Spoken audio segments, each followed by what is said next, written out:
Hi friends, आप देख रहे हैं आपका अपना यूट्यूब चैनल एग्जामदीप। भाई बात करेंगे हम आर्ट एंड कल्चर, भारतीय कला एवं संस्कृति। तो ये नितिन सिंघानिया जी की बुक है, बहुत ज़्यादा इंपॉर्टेंट है और उसका 5th एडिशन जो उसके बारे में हम बात करेंगे। हिस्ट्री, ज्योग्राफी सभी को कवर करते हुए क्लास है, plus current affair class cover करते हुए। तो चाहे आप यूपीएससी 2024 में दे रहे, 25 में, 26 में, वाट उसके लिए बहुत ज़्यादा इंपॉर्टेंट है। जितने आरएस, जितने स्टेट पीसीएस के एग्जाम है, चाहे यूपी पीसीएस है, चाहे आपका बीपीएससी है, आरएस है, सबके लिए इंपॉर्टेंट है। तो वीडियो को ज्यादा ज्यादा लाइक करना, शेयर करना है। पीडीएफ आपको टेलीग्राम ग्रुप पे मिल जाएगी हमारी क्लास खत्म होने के बाद। तो देखते हैं भाई क्लास के आज की हमारी जो क्लास में क्या क्या है इसमें।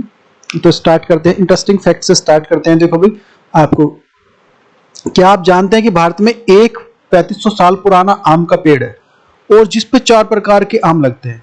देखो पहली बात क्या है, अपने आप में 3500 साल पुराना पेड़ होना बहुत बड़ी बात है, वो भी इतना पुराना, और उस पर डिफरेंट डिफरेंट टाइप के जो आम लगने 4 प्रकार के। नॉर्मली क्या लगते हैं, एक पेड़ पे जो एक टाइप के आम लगते हैं। तो do you know that there is a 3500 year old mangoes trees in India and which grows 4 types of the mangoes। तो दोनों लैंग्वेजेस में है, हिंदी में और इंग्लिश में। इंटरेस्टिंग फैक्ट्स लेके चलेंगे भाई, अच्छे से समझते हुए चलना है। तो 4 varieties of mangoes from the same tree। तो इसमें देखेंगे भाई, तो तमिलनाडु के जो कांचीपुरम के प्रसिद्ध जो एकाम्बेश्वर शिव मंदिर है, इसमें जो ये एक आम का पेड़ है जो लगभग 3500 साल पुराना है, जिससे भी ज्यादा, उससे भी ज्यादा ही पुराना है। और इसमें जो 4 प्रकार के आम अलग अलग लगते हैं, 4 प्रकार के आमों को इनसे जोड़ते हैं कि भाई ये 4 वेदों से जोड़ते हैं कि अलग अलग, कि हमारे वेद इतने पुराने हैं, 3500 साल से भी ज्यादा पुराने। तो ये सारी चीजें देखेंगे। देखो ये मंदिर, ये जो मंदिर है और यहाँ पे जो ये आम का पेड़ है, इतना बूढ़ा होने के बाद भी, इतना 3500 साल से ज्यादा एज होने के बाद भी ये आम दे रहा है, ये अपने में बहुत बड़ी बात है। मंदिरों की वास्तुकला, आर्किटेक्चर ऑफ द टेम्पल्स। गुप्त काल में जो मंदिरों की वास्तुकला का जो आविर्भाव हुआ था, कहां से स्टार्ट हुआ था? टेम्पल आर्किटेक्चर्स ड्यूरिंग द गुप्त पीरियड्स।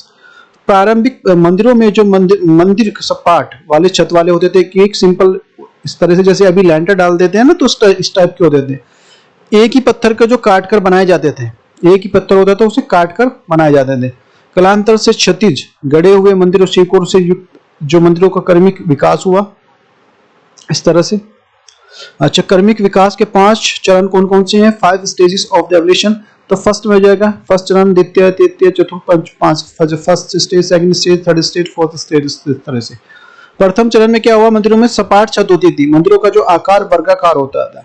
तो सपाट छत जैसे अभी बनाते हैं, तो वर्ग बना दिए, एक स्क्वायर बना दिया, उसके ऊपर छत डाल दी, इस तरह का होता था मंदिर, उसको मंदिर बोल देते थे। द्वार जो मंडप को जो उथले स्तंभों पर स्थापित किया जाता था, जो अंदर का जो जैसे में अभी एक नॉर्मल एक मान लो स्क्वायर है, उसमें हम बैठे हुए हैं, तो तो उसके अंदर के लिए जो घर में जहाँ पे चेयर डाल के या फिर हम कुछ भी मतलब बेड डाल के बैठे हुए हैं, उसको बोलते थे मंडप। इस तरह से संपूर्ण संरचना को जो कम ऊंचाई के मंचों को जगती हुई निर्मित किया जाता है, कम हाइट जो करते थे उसको कम रखते थे। जो सांची मंदिर, जो मंदिरों की संख्या जो 17 मध्य प्रदेश में है, देखो इस तरह से, इसको मंडप बोलते थे। द्वितीय चरण जो सेकंड स्टेज है, इस चरण में जो निर्मित मंदिरों में अधिकतर विशेषता पूर्ण चरण की ही होती थी। मंच जो वेदी अधिक ऊंचे उभार प्रदान किए होते थे, कहीं कहीं पर 2 मंजिलों के उदाहरण भी प्रस्तुत प्राप्त हुए हैं। इस चरण में एक महत्वपूर्ण संयोजन गर्भ के ढका हुआ मार्ग था। एक गर्भ को जो प्रतीक्षणा पथ के रूप में प्रयोग किया जाता था। उदाहरणतः मध्य प्रदेश में नचना कठुरा कुठार का एक पर्वत मंदिर है, यहाँ इस तरह से देखो। ये द्वितीय चरण में जो थर्ड स्टेज में, इस चरण में सपाट छतों के स्थान पर शिखरों का उद्भव हुआ। वे अभी बहुत कम ऊंचाई के थे और लगभग जो वृत्ताकार एवं जो वक्र रेखीय थे, एक लगते थे जैसे एक लीनियर है। और जो मंदिरों को बनाने के लिए पंचायतन शैली का आरंभ किया गया। पंचायत शैली का मतलब है इस तरह से छोटे छोटे मंदिर, यहाँ पे और फिर बीच में एक इस तरह से। मंदिर बनाने के लिए पंचायतन शैली में प्रमुख देवता को मंदिर के 4 गौण मंदिरों के मंदिर होते थे, इस तरह से। जैसे बताया, एक यहाँ पे मंदिर, एक यहाँ पे छोटे, और यहाँ पे एक मेन, इस तरह से। प्रमुख मंदिर जो वर्गाकार होते थे और इनके सामने वाला मंडल होता था, इसका आकार जो आयताकार हो जाता था। गौण देव जो मंडलों के मंडल के प्रत्येक एक दूसरे को सम्मुख स्थापित किया जाता था। मंदिर का जो भू विकास क्रूस के आकार का होता था।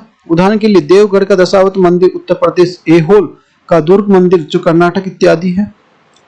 चतुर्थ चरण कौन सा था? फोर्थ स्टेज क्या है? इस चरण में मंदिर के जो लगभग एक जैसे होते थे। एकमात्र अंतर यह था कि जो मुख्य मंदिर का अधिक आयताकार हो गया था इसमें। उदाहरण थे महाराष्ट्र में जो तेर मंदिर है, ये जो महाराष्ट्र में प्रथम चरण जो इस प्रकार की जो बाहर की ओर उतले आयताकार किनारों को वृत्ताकार मंदिरों का आरंभ हुआ। इसमें जो पहले चरण में शेष सभी विशेषताएं जारी रही। उदाहरण थे जो राजगीर का जो मणिहार मठ, ये देख सकते हैं। मंदिर वास्तुकला की शैली, स्टाइल्स ऑफ टेम्पल आर्किटेक्चर, जो मंदिर की वास्तुकला है, style of the temple architecture में क्या गया? नागर शैली थी, द्रविड़ शैली, नायक शैली, केसर शैली, होशियार शैली, विजयनगर शैली, पाल शैली, सेन शैली, इस तरह से थी। तो हिंदू मंदिर के अवयव, कंपोनेंट ऑफ हिंदू टेम्पल, तो गर्भगृह, यह सामान्य रूप से जो कनिक्षा अर्थात छोटा कक्ष होता था जिसमें मंदिर के प्रमुख देवता स्थापित किया जाता था। जैसे छोटा कक्ष इसमें प्रमुख देवता स्थापित किए जाते थे, इस तरह इसको बोलते थे। यह मंदिर का जो प्रवेश स्थल पर होता था, जो प्रवेश स्थल होते हैं ना वहां पे, वहीं पे स्थापित होते, देखा होगा मंदिर के स्टार्टिंग में जो बने होते हैं। तो मंडप, यह मंदिर का जो प्रवेश स्थल होता था। जैसे स्टार्ट करोगे वहां मंडप, जैसे भी शादी मंडप होता है ना, वो जो बनाते हैं जिसमें जो फेरे लेते हैं, इस तरह से। तो इस तरह से स्टार्टिंग के जैसे स्टार्ट होता है उसके जो स्टार्टिंग में बना होता था वो खाली टाइप चारों तरफ से। यह कोई जो मंडप या सभा जो भवन हो सकता है, इसमें सामान्य रूप से बड़ी संख्या में पूजा करने वाले लोगों को स्थान देने के लिए अभिकल्पित किया जाता है। मंडप शिखर, यह पर्वत जैसा शिखर होता था। इसमें जो पिरामिड से जो देखिए एक जो विभिन्न प्रकार के हो सकते हैं वाहन, यह प्रमुख देवता आसन और वाहन होता था। इसमें पवित्रतम स्थल को ठीक स्थापित किया जाता था। स्थानीय शासकों के संरक्षण में भारत के विभिन्न क्षेत्रों में वास्तुकला की विभिन्न शैलियां विकसित हुई। वास्तुकला की नागर शैली, नागर स्टाइल ऑफ आर्किटेक्चर, 5वीं सदी में ईस्वी से भारत के एक उत्तरी भाग में मंदिर वास्तुकला की एक जो भिन्न शैली विकसित हुई जिसे नागर शैली के रूप में जाना जाता है। नागर शैली के अंतर्गत देश में पश्चिमी, मध्य और पूर्वी भागों में विभिन्न शैलियों का उद्भव हुआ। तो इसमें देखो ये हो गया ध्वज हो गया, एक कलश, ग्रीवा, उरुश्रंग, जो अंतराल, महामंडप और अर्धमंडप हो गया, ये कपोत हो गया, ये जंघा, शिखर, इस तरह से होते थे। नागर शैली कुछ विशेषताएं कौन कौन सी है? मंदिरों के सामान्य रूप से मंदिर को निर्माण करने की पंचायतन शैली का जो अनुपालन किया गया। इसके अंतर्गत जो मुख्य मंदिर के सापेक्ष क्रूश आकार के जो भू विकास गौण देव मंदिरों की जो स्थापना की जाती थी। दूसरा, जो देव मंदिर के सामने जो सभा कक्ष या मंडप स्थित होते थे जो भी है। और थर्ड जो है हमारे इसमें गर्भगृह के बाहर जो देवी गंगा और जो यमुना की प्रतिमाओं को स्थापित किया जाता था। आउटसाइड में जो सामान्य मंदिर के स्थल पर जो जल का जो कोई टैंक जलाशय नहीं होता था। सामने जो मंदिर है जैसे उसके सामने कोई इस तरह का पौंड या कोई इस तरह का नहीं बनाया जाएगा। तो मंदिरों को सामान्य रूप से भूमि से ऊंचे बनाए जाते थे और जो एक मंच वेदी को निर्मित किया जाता है। मंदिर हो गए जो सामने उससे एक चबूतरे टाइप के ऊंचे बनाए जाते थे। मंडपों के निर्माण में स्तंभों का प्रयोग किया जाता था। मंडप बनाए जैसे तो उसके लिए स्तंभ जिस तरह से एक पिलर के टाइप पिलर पे रख दिया जाता था इस तरह से। तो जिसको बोलते हैं जो यहाँ पे थे इनको मंडप बोलते हैं इस तरह से। लैटिना या रेखा प्रसाद के आधार के वर्गाकार होते थे। शीर्ष स्थान पर स्थित बिंदु की दीवारें अंदर की ओर जो वर्गीकृत हो जाती थी। फमसाना, इस प्रकार की जो शिखर का आधार अधिक चौड़ा होता था और जो लैटिना की अधिक ऊंचाई कम होती थी। वे बिंदु की ओर जो सीधा रेखा में ढलान निर्मित करते थे। वल्लभी इस प्रकार का आयताकार होता था और जो छतें गुंबदकार पृष्ठकोण का निर्माण करती थी। अर्धगोलाकार छतें भी कहा जाता था। शिखर का ऊर्ध्वाधर शीर्ष एक क्षैतिज नाली युक्त वक्र के रूप में समाप्त हो जाता था जिसे आमलक कहा जाता था। इसके ऊपर जो गोलाकार आकृति को स्थापित किया जाता था जिसे कलश कहा जाता था। मतलब कहा जाता था, अभी भी है ऐसी बात नहीं है। मंदिर के अंदर क्योंकि ये सारे स्टाइल तो अभी भी है। अंदर दीवार के जो 3 क्षैतिज भागों में विभाजित किया गया था जिन्हें रथ कहा जाता था। जिन्हें ऐसे मंदिर तीर्थ मंदिर के रूप में जाने जाते थे। बाद में पंचरथ, सप्तरथ और यहाँ तक कि एक नव मंदिर के रूप में बनाए जाने लगे।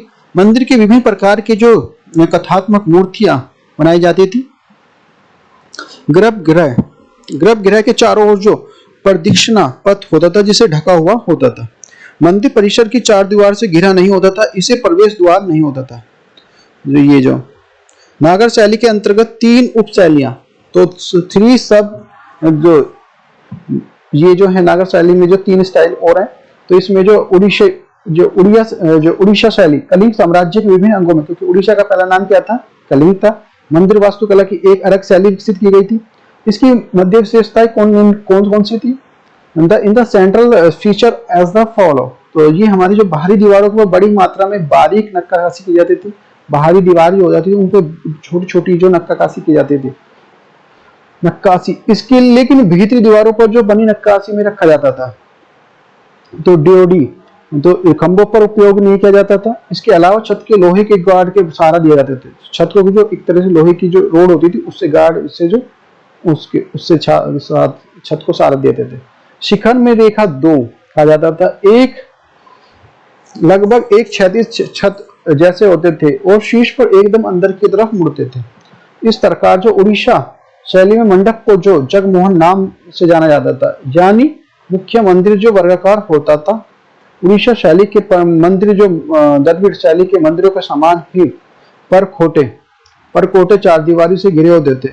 उदाहरण के लिए कोणार्क का सूर्य मंदिर, इसे काला पैगोडा भी कहा जाता है, पुरी का जगन्नाथ मंदिर, भुवनेश्वर का जो लिंगराज मंदिर आदि। देखो ये हो गया रेखा, ये जो कलशा, अमलका और भूमि, अमला और जो रेखपगा इस तरह से होते थे। ये देखो ये जो थोड़ा सा ये डिजाइन वाला होता था, इसको इसको बोलते अमला बोलते थे, और जो ये और बिना डिजाइन वाले को भूमि।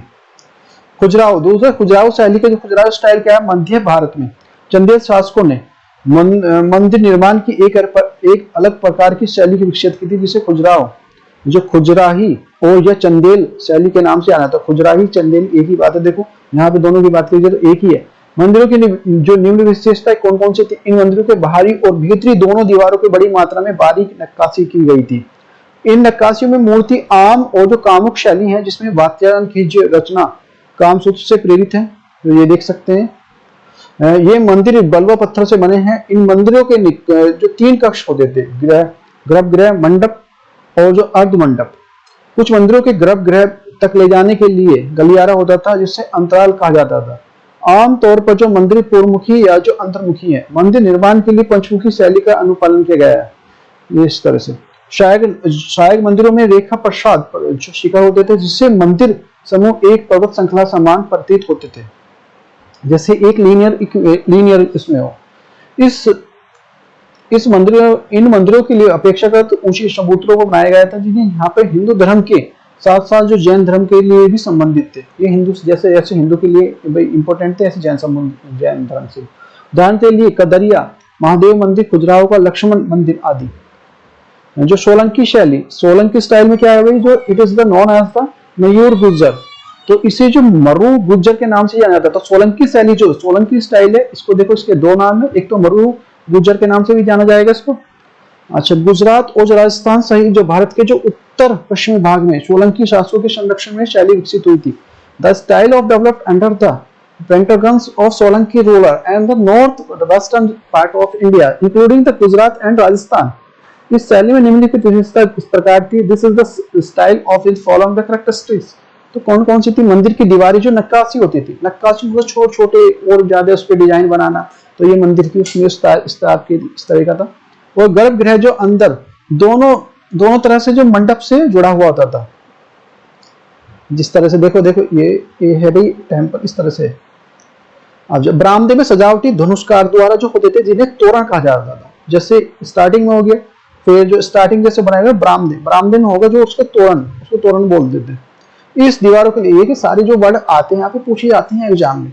इन दीवारों की एक अनूठी विशेषता ये थी कि जो मंदिर के परिसर में उपस्थित बावड़ी, जिससे सूर्य कुंड कहा जाता था, सूर्य कुंड बावड़ी, जहाँ पे मतलब एक तरह से पूजा यज्ञ का ही काम ले जाता था। A unique feature of this is the temple of the step walls present in the temple जो premises which is used for the सूर्य कुंड। तो सूर्य कुंड उसके लिए बावड़ी को बोलते थे। बावड़ी सीढ़ियों से छोटे मंदिर की ओर, सीढ़ियों पर छोटे छोटे मंदिर हैं जिन पे जो लकड़ी की नक्काशी की गई है। जो बावड़ी है वो सूर्य जैसे मंदिर है, मंदिर की सीढ़ियों पे जो छोटे छोटे मंदिर, उनको there are the small temples of the steps of the step walls woods of covering they done these are the temples। Solanki शासकों ने इन मंदिरों को निर्माण के लिए विभिन्न प्रकार के पत्थरों का प्रयोग किया, जैसे बलुआ पत्थर, कोला, जो काला बेसाल्ट और जो नरम संगमरमर। तो डिफरेंट डिफरेंट के जो भाई इसमें जो हमारे जो क्या कहते हैं, इनमें इन्होंने उनके मार्बल्स का यूज किया बहुत उस टाइम पे। तो बलुआ पत्थर हो गया, काला बेसाल्ट हो गया, सॉफ्ट मार्बल हो गया। Construction of this are temples.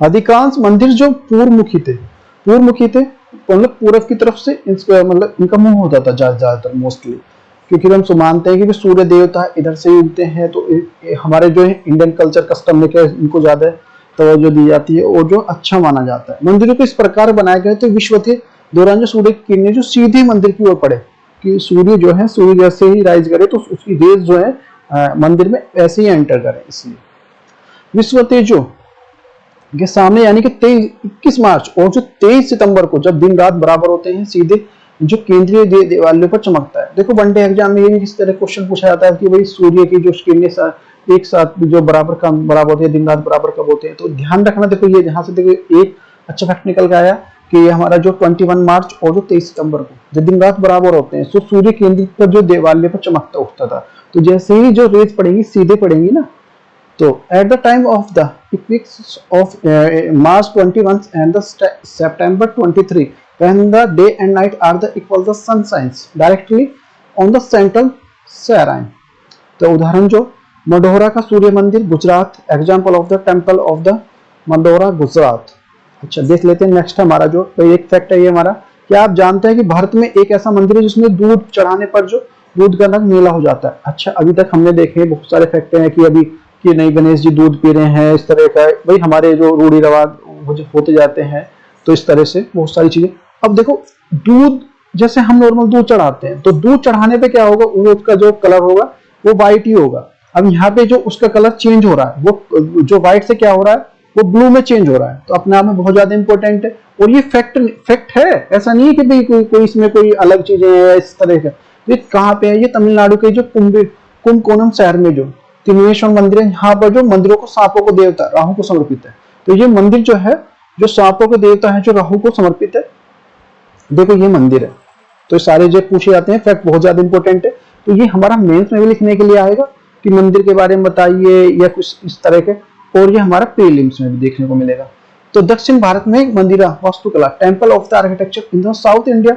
तो एक तो नागर शैली हो गई, बेसर शैली होगी, द्रविड़ शैली होगी। देखो नागर शैली में क्या होगा, इस तरह से मंदिर बनेगा हमारा। बेसर शैली में जो एक तरह से पिरामिड टाइप में बनेगा, पिरामिड टाइप में ट्रायंगल शेप पे बनेगा। और जो इसमें जो दोनों का जो ये मिक्सचर बनेगा, देखो इस तरह से पहले एक तरह से बीच में से उठा होगा द्रविड़ शैली में। दक्षिण भारत में जो मंदिर जो वास्तुकला जो पल्लव शासक जो महेंद्र वर्मन प्रथम जो 610 ईस्वी और जो 630 ईस्वी में देख रेख में शुरू हुआ। The temple architecture south Indian started under the supervision of the Pallava ruler, जो महेंद्र वर्मन के साथ। तो किसके शासन काल में हुआ, ये किस तरह क्वेश्चन बनता है। अच्छा पल्लव वंश के दौरान जो बनाए गए मंदिरों में वास्तु व्यक्तिगत शासकों अलग अलग शैलियां जो प्रचलित होती है। अच्छा पल्लव जो वंश हुआ था हमारा, जो पल्लव जो रूलर हुए थे उनके जो मंदिर बनाए गए थे वो डिफरेंट उसमें शैली मिलती है। द्रविड़ भी मिल गई, सारी शैली देखने को मिलेंगी, सबकी नहीं तो अलग अलग होती है, अपने हिसाब से बनाता है जो बनाएंगे। इन्हें इस काल में जो इसके प्रकार के अनुसार जो 4 चरणों में वर्गीकृत किया गया है। तो 4 चरणों, this types of the classified of the chronologies into the 4 phases. तो कितने फेजेस हैं, 4 फेजेस हैं। तो फर्स्ट है हमारा जो महेंद्र समूह, तो महिंद्रा ग्रुप्स में जो है पल्लव मंदिर जो वास्तुकला का जो पहला चरण है, this is the first phase of the Pallava temple of architecture. तो इसमें जो महेंद्र वर्मन का जो शासन में जो चट्टानों काट का मंदिर है, इसमें क्या चट्टाने हैं बहुत सारी, उनको काट के जो हमारे जो रॉक्स से उनको काट के बनाया गया है। मंदिरों का जो मंडप कहा जाता था, जबकि नागरशाली मंडप का मतलब कि जो सभी हॉल से था। The temples are called the mandapas. फिर है नरसिंह समूह, दक्षिण भारत में जो मंदिर स्थापित के विकास का दूसरा चरण है, चट्टानों को काटकर मंदिर। फिर है नरसिंह वर्मन जो 610 और 688 ईस्वी के मंडप का अलग अलग तत्वों पर विभाजित इस तरह से। फिर सबसे बड़ा जो भाग जो धर्मराज रथ कहा जाता था, जिससे छोटे छोटे भागों में द्रौपदी रथ कहा जाता है। वास्तुकला का द्रविड़ में शैली मंदिर की बनावट धर्मराज रथ की प्रवृत्ति है। फिर है थर्ड हमारा जो राज सिंह मंदिर, तीसरा चरण जो पल्लव राजवंश, तो राज सिंह और जो शिला काट का मंदिरों के राज एक वास्तुकला सनातन मंदिर का विकास शुरू हुआ इस तरह से। उदाहरण के लिए महाबलीपुरम जो महिंद्रा समुद्र तटीय मंदिर और कांचीपुरम का कैलाश मंदिर आदि। फिर है नंदी वर्मन शैली। फिर जो चौथा चरण मंदिर का, इसमें जो आकार छोटे और अन्य विशेषता द्रविड़ शैली जैसी हैं। फिर महाबलीपुरम का वास्तुकला तथा मूर्तिकला, architecture and the structure of the Mahabalipuram. तो ये है तमिलनाडु के पल्लव राजवंश के अंतर्गत जो प्राचीन शहर के लिए मामल्लपुरम और नरसिंह वर्मन प्रथम के नाम से इसे मामल के नाम से रूप में जाना जाता है। महाबलीपुरम में कई प्रकार की वास्तुकला फली फूली है। 7वीं शताब्दी में इन पल्लव स्थलों में महाबली स्मारक समूह के रूप में जाना जाता है। वर्ष 1984 में यूनेस्को वर्ष धरोहर स्थल पर घोषित किया गया है। रथ मंदिर या पंच मंदिर, रथ मंदिर या पंच रथास पांडव के रथ के नाम से जाना जाता है। चट्टानों काट कर बनाए गए जो मंदिर में सबसे प्राचीन मंदिर है। धर्मराज रथ और जो भीम रथ, अर्जुन रथ, नकुल और सहदेव रथ, द्रौपदी रथ 7वीं सदी के आसपास निर्मित है। धर्मराज रथ सबसे बड़ा है। फिर है चट्टानों काट कर बनाई गई गुफाएं, वराह गुफा और कृष्ण गुफा 5 पांडव और गुफा मंदिर के लिए महिषासुरमर्दिनी मंडप और जो देवी दुर्गा द्वारा महिषासुर का वध करते हुए नक्काशी प्रतिमा है। फिर है खुली हवा में नक्काशी, इसमें जो गंगा अवतरण सम्मिलित है, जिसमें जो 2 विशाल मंडलों शिलाखंडों पर जो अर्जुन की तपस्या का, जो भगीरथ की तपस्या को उकेरा गया है। इस तरह से भगीरथ के प्रयासों से गंगा के जो पृथ्वी तक अवतरण की कला का वर्णन। फिर इसमें निकट में एक चट्टान है जिसे कृष्ण बुटेर बैल के नाम से जाना जाता है। फिर तटीय मंदिर परिसर, इसमें 2 छोटे और 1 बड़ा मंदिर सम्मिलित है। इसमें 2 मंजिले और जो दीवार के घिरे प्रांगण में स्थित है और महान नंदी की प्रतिमाएं अंकित है। फिर है भगवान शिव को समर्पित मंदिर परिसर में जो तीनों मंदिरों में से एक भगवान शिव को जो अनंत से प्रतिमा भी है। फिर है गणेश रथ महाबलेश्वर के स्थित जो भगवान गणेश को समर्पित मंदिर है। शुरू में शिवलिंग के समर्पित करने के लिए बनाया गया है और बाद में से हटाया गया। इससे जो क्या है, शिवलिंग के लिए स्थापित करने के लिए इस मंदिर को बनाया गया और बाद में इसको हटा दिया गया। Initially it was the built for the initially the Shivling which is the later of the remove, उसके बाद जो इसको रिमूव करा दिया वहां से। संस्कृत भाषा की ग्रंथ और जो नागर लिपियों में लगभग 18 अभिलेख, इसमें कितने हैं 18 अभिलेख इसमें है। कौन कौन सी संस्कृत की और नागरी जो लिपियों में। फिर आता है हमारा द्रविड़ स्टाइल। जो द्रविड़ स्टाइल कौन सा है, तो दक्षिण भारत में जो हमारा मंदिरों के निर्माण में एक नया युग है, a new era of the construction of temple south India. इसके बाद देश में 3 अन्य शैलियां विकास हुआ। कौन कौन सी जो इसमें, this was the followed for the developed 3 style of the in the region. कौन कौन सी हैं, तो ये जो एक वेसल शैली, नायक शैली और विजयनगर शैली। तो इसको बोलते हैं वेसल स्टाइल, नायक स्टाइल और जो विजयनगर स्टाइल। तो हमारे जैसे चल रहे हैं कौन कौन से, देखो इस तरह से अलग अलग जो राजा हैं अलग अलग शैली को, अलग अलग स्टाइल को फॉलो कर रहे हैं। फिर है मंदिर वास्तुकला की द्रविड़ शैली। तो Dravida style of temple architecture, Chola वास्तुकला की चोल शासकों के संरक्षण में भारत में कई मंदिर बनाए गए हैं। इनमें पल्लव वास्तुकला के नियंत्रण के लिए कुछ बदलाव किए गए हैं। These are included construction of Pallav architecture was as well as the same of the changes। इससे मंदिर वास्तुकला की द्रविड़ शैली से के रूप में जाने लगा। This was the came out from the known of the Dravid style from temple architecture। तो इस तरह से देखो ये चेंज हो रहा है। ये हमारा मंदिर है, ये टेम्पल है, देखो किस तरह से चेंज हो रहे हैं। नागर शैली, नागर मंदिरों के लिए विपरीत में द्रविड़ शैली को ऊंची दीवारों को घिरे हुए होते थे। देखो इस तरह से ये ऊंची ऊंची होंगी और ये इसके सामने की दीवार एक ऊंचा प्रवेश द्वार होता था और जिससे गोपुरम कहा जाता था। जैसे हमारी front side, this is the front sides of high entrance called it the gopuram. जो फ्रंट की साइड होगी ना ऊंचा दीवार होगी उसको बोलते थे गोपुरम। और मंदिर परिसर के निर्माण के लिए पंचायतन शैली में वे एक प्रधान मंदिर और 4 गौण मंदिर होते थे। जैसे मैंने पंचायतन बताया कि एक जैसे बना देते, अभी देवता बना देते हैं कि भाई हमने एक मेन देवता बना दिया, अभी जो नॉर्मली उसके 4-5 आगे पीछे बना देते, इस तरह से बना देते। एक रेक्टेंगल के जो 4 इधर, जैसे यहाँ पे एक वन साइड और एक बीच में जो मिड में जो बना दिया वो main. This temple of the complex of constructed of panchayatan style consisting of one main temple and the 4 mirror temple। एक बड़ा, बाकी जो छोटे छोटे। और मंदिरों में जो पिरामिडनुमा शिखर जो घुमावदार नहीं बल्कि जो उसकी तरफ सीधे होते थे, शिखर का जो विमान कहा जाता था। इस तरह से देखते हैं, विमान के जो शीर्ष पर एक जो अष्टकोण आकार का शिखर होता था। यह नागर मंदिर के लिए कलश के सामने है, इसमें जो गोलाकार नहीं होता था, केवल जो मंदिर के लिए विमान है। At the top of the vimana was the octants of set of shikhara. Nagara वास्तुकला के विपरीत एक अन्य सहायक मंदिर का विमान नहीं है। अनलाइक ऑफ द नागर architecture, these are the subsidiary temple and have the विमान।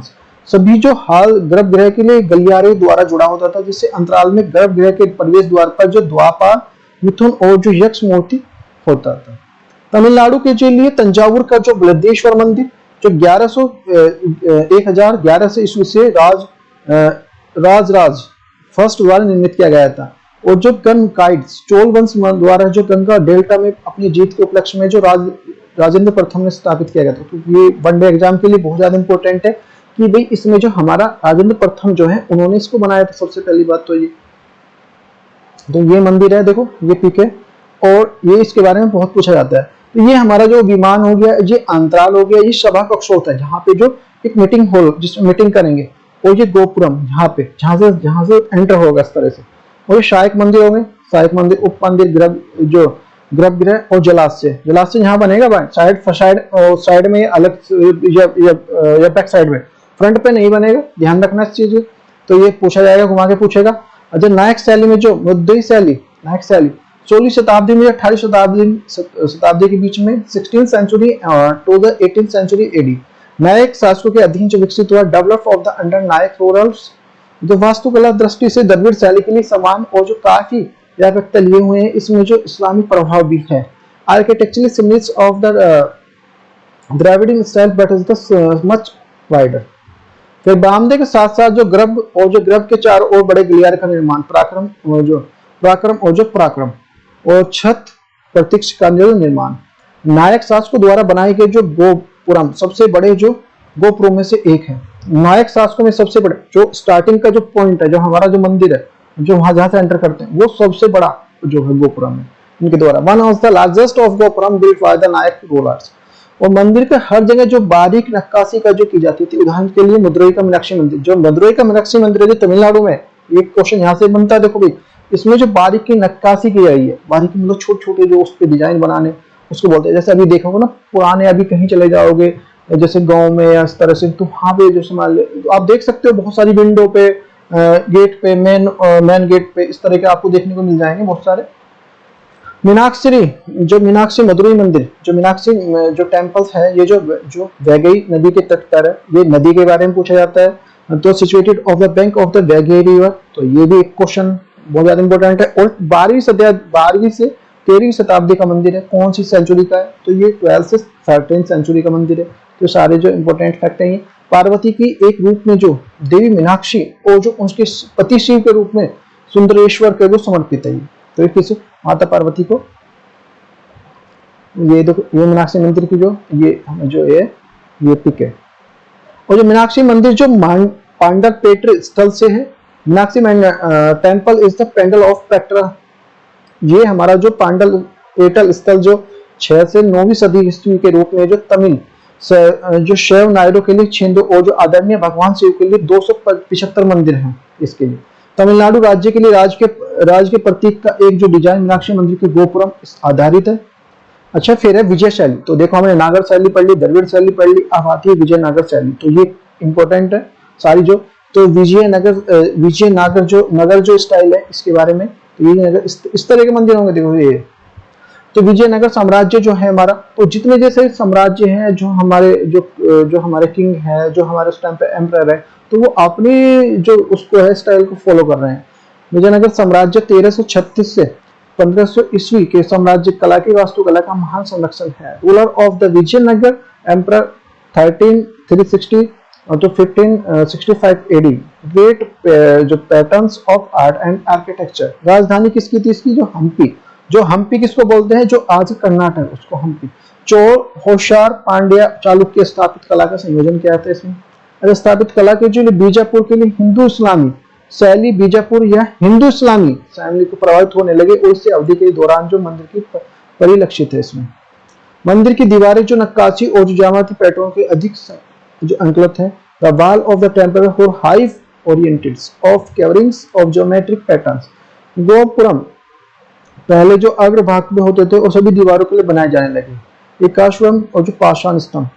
सामान्यतः मंदिरों के स्तंभ पर जो पौराणिक और जो प्रणाली यानी उत्कीर्ण है। संगीत दीवारें जो बड़ी हैं, प्रत्येक मंदिर के अधिक मंडप है। केंद्रीय मंडप के लिए कल्याण मंडप और दिव्य विभाग के लिए समर्पित है, एक रूप में जाने लगा। मंदिर परिसर के लिए सभी भीतर जो धर्मनिरपेक्ष भवनों की अवधारणा की प्रचलित है और मंदिर परिसर की चावागुर से घिरा हुआ है। हम्पी स्थित जो विठल स्वामी मंदिर जो लोटस महल विश्व रूप में मंदिर है। हम्पी के निकट जो काटकर बनाई गई शेषनाग की जो इसमें नरसिंह की मूर्ति है। ये जो लोटस महल, ये लोटस महल ये पिक में है। और फिर है संगीत में स्तंभ्स, सारे गामा स्तंभ्स, तो म्यूजिकल पिलर्स जो है सारे गामा पिलर। तो हम्पी के जो विठल स्वामी मंदिर परिसर में जो प्रसिद्ध रंग मंडप के रूप में संगीत में स्तंभ हिंदू कला का जो जीवंत साक्षी है। 56 संगीत स्तंभ है, इसमें जो सारे गामा स्तंभ भी कहा जाता है इसको। बजाने पर ये जो स्तंभ जो है संगीत में स्वर निकलते, इसको जो जैसे बजाएंगे तो इसमें जो सारे गामा इस तरह से वो निकलेंगे, स्वर निकलेंगे। देव द्वितीय जो 1422 से 1446 के शासन दौरान का निर्माण किया गया था, तो ये है भाई। फिर है 10 हरा जो डिब्बा या जो महानवी डिब्बा, ये तो हम्पी के शासन में शाही आते के दीवार भीतर जो इसमें जो विशाल के पत्थर का मंच है। और विजयनगर साम्राज्य के दौरान जो राजा कृष्णदेव द्वारा जो और उदयनिगिरी के अपनी विजय स्मृति में बनाया गया था। ये लगभग कितना है, जो 11,000 फुट के आधार पर इसमें 40 फुट का तक ऊंचा है। आधार से आधार कितना है इसका, जो 11,000 फुट का, और ऊंचाई कितनी है 40 फीट ऊंचा है। तो ये इतना भी ध्यान रखना है इस चीज का। जो बेस पे कितना है 11,000 और ऊंचाई कितनी है 40 फुट। मंच का आधार उभरी हुई नक्काशी से ढका हुआ है। The base of the stage of cover for the एम्बेस ऑफ कवरी। दिस जो संरचना से जुड़े जो अनुष्ठान शायद सितंबर और अक्टूबर के शायद जो शरद ऋतु के दौरान इसमें जो एक दिवसीय हिंदू त्योहार महानवी के दौरान जो ये दौरान किए जाते थे। फिर है बादामी गुफा मंदिर, ये है देखो बादामी गुफा मंदिर। फिर है कर्नाटक में स्थित है बादामी, जो प्रारंभिक चालुक्य शासकों की राजधानी थी। इसमें जो धर्म 3 गुफाएं और जैन मंदिर 1 गुफा, आधार 4 गुफाएं, चट्टानों काटकर बनाई गई वास्तुकला है। गुफा एक गुफा के अंदर जो खुदी हुई एक महत्वपूर्ण मूर्ति नटराज के रूप में शिव की है। नटराज के रूप में इसमें क्या है, शिव की मूर्ति। ये भी पूछा जाता है, सारी गुफा के बारे में पूछा जाएगा। तो केव कौन सी है, फर्स्ट केव का है। This is the important of covered inside the caves temple of the Shiva from the Nataraj.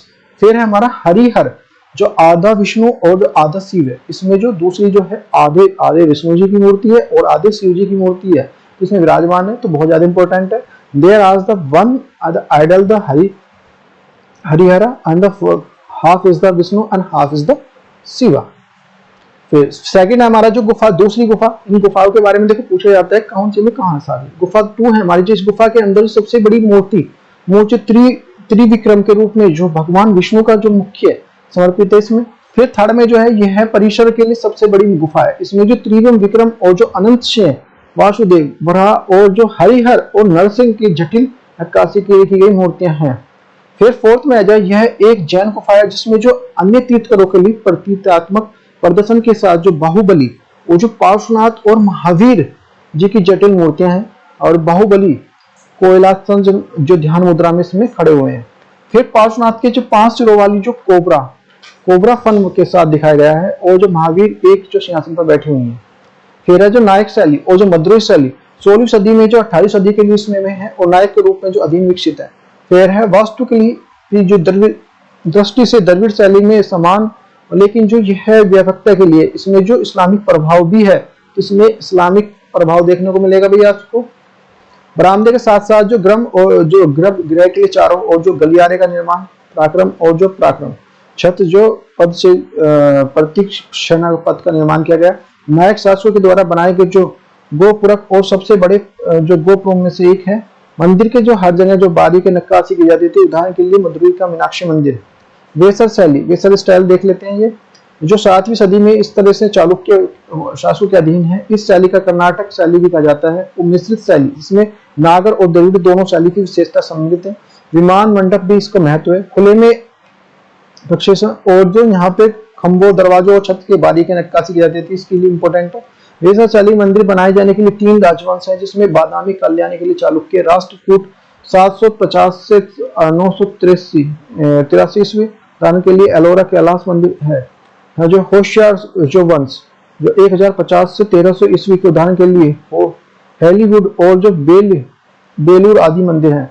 नागर शैली का प्रभाव जो मंदिरों के लिए वक्र रेखीय शिखर और जो वर्गाकार आधार पर दृष्टिगोचर है। द्रविड़ शैली का जो जटिल नक्काशी, विमानों और जो डिजाइन मंदिर सीढ़ीदार जो दिखाई देता है। उदाहरण के लिए दंबल का जो दो मंदिर, एलोर का जो खांडसान लाड़ खान जो मंदिर और बादामी मंदिर है। फिर है होशियार, कर्नाटक के चंद मैसूर के निकट है।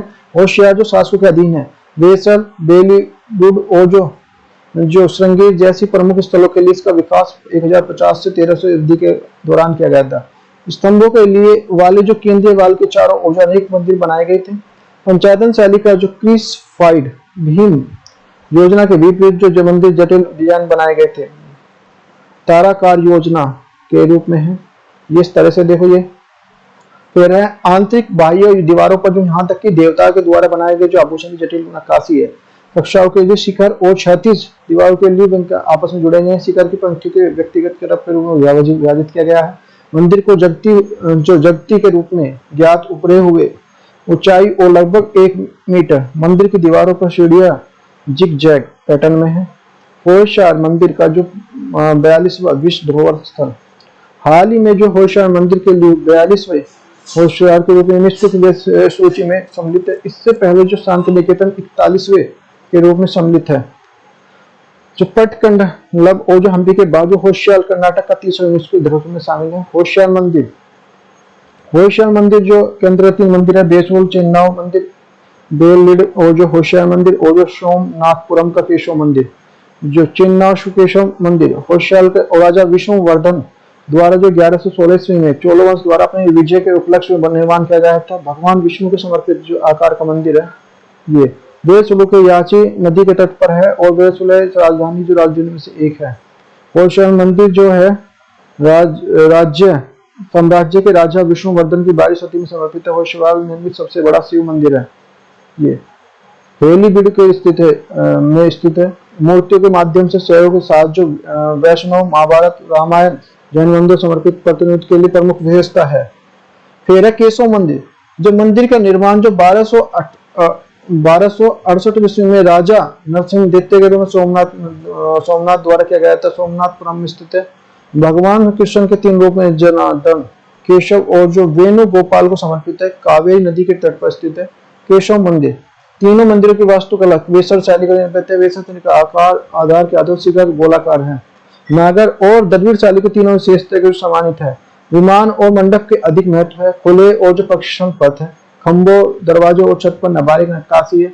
मेरा वास्तुकला की पाल और जो सैन शैली, पाल और Sen style of architecture Bengal क्षेत्र में 8वीं और 12वीं सदी के लिए अवधि के बीच हुआ। पाल मुख्य जो इसमें बौद्ध शासक जिसमें महायान और जो परंपरा का पालन करते थे।